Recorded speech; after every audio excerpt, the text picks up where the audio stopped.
Jamel Benazouz, travaille chez Groupama, je suis responsable des achats dits de services généraux, donc c'est essentiellement des achats d'immobilier, de travaux, des achats de restauration, de sécurité, tout ce qui a trait en fait au confort du salarié. La question de la gestion dans un environnement incertain, c'est une question qui a toujours existé. On a toujours été dans un environnement incertain. Aujourd'hui, évidemment, l'incertitude, elle s'est accrue. Elle s'est accrue en interne. Et elle s'est évidemment développée énormément en externe parce qu'on est passé dans une économie numérique, comme on dit, avec beaucoup d'intervenants qui sont nés relativement récemment avec les GAFA.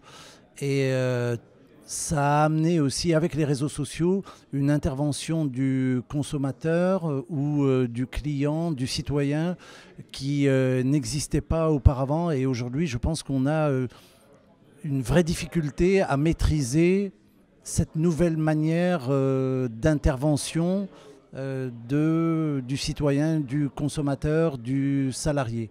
Donc on est dans une situation paradoxale où dans une grande entreprise, on veut à la fois de l'agilité, de la rapidité, de la réactivité, tout en maintenant une idée de structure, tout en maintenant une idée de planification et d'objectifs qui soient à moyen terme ou à long terme.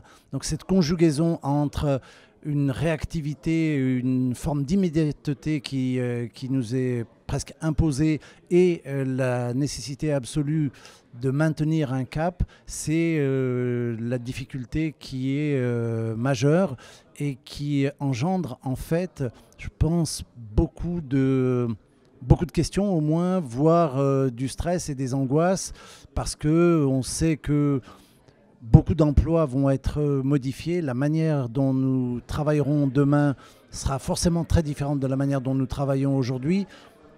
Alors, si c'était simplement qu'une question d'adaptation à des outils, au fond, ce ne serait pas si grave que ça, parce qu'on a l'habitude depuis longtemps déjà de s'adapter. Mais là, on a l'impression que beaucoup d'emplois peuvent disparaître. Donc, on a forcément aussi une forme de résistance à ce changement-là, parce qu'on a du mal à se projeter dans un monde dans lequel on n'aurait finalement plus besoin des hommes et où les machines devenues très intelligentes pourraient nous remplacer et où au fond l'homme n'aurait plus sa place dans la société. Et ces interrogations-là, évidemment, on n'a pas de réponse et gérer dans un environnement aussi incertain, aussi complexe, c'est quelque chose qui est très stressant et notamment dans la gestion des équipes, dans le management des équipes, on ne peut pas aujourd'hui gérer en étant le capitaine à la proue du bateau et en donnant des ordres comme si on allait naviguer à très long terme et qu'on n'allait pas changer de cap ou tout du moins qu'on allait avoir des évolutions mineures. On est dans un management de proximité et dans un management où on doit avoir une grande transparence parce que finalement les informations circulent et elles circulent très vite, elles circulent dans le grand public, mais elles circulent aussi à l'intérieur de l'entreprise. Donc on a de plus en plus de mal à maintenir de la confidentialité autour d'une décision. Et cette transparence qu'on a vis-à-vis des équipes, il ne faut pas qu'elle se transforme en un sentiment en fait qu'on subit 100% de la situation.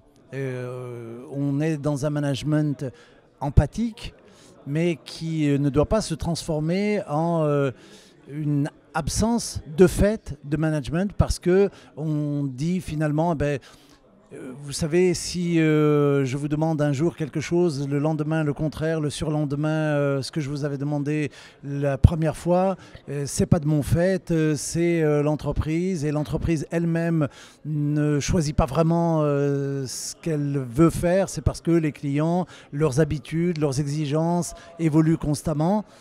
Sinon, on n'est plus un référent, on devient transparent et on peut même, j'allais dire, susciter l'incompréhension, la résistance de ses collaborateurs. Donc il faut toujours montrer qu'on est quand même un référent et qu'on a une vision, qu'on essaye de la maintenir, qu'on sait garder un cap au-delà de toutes les vicissitudes de la vie quotidienne.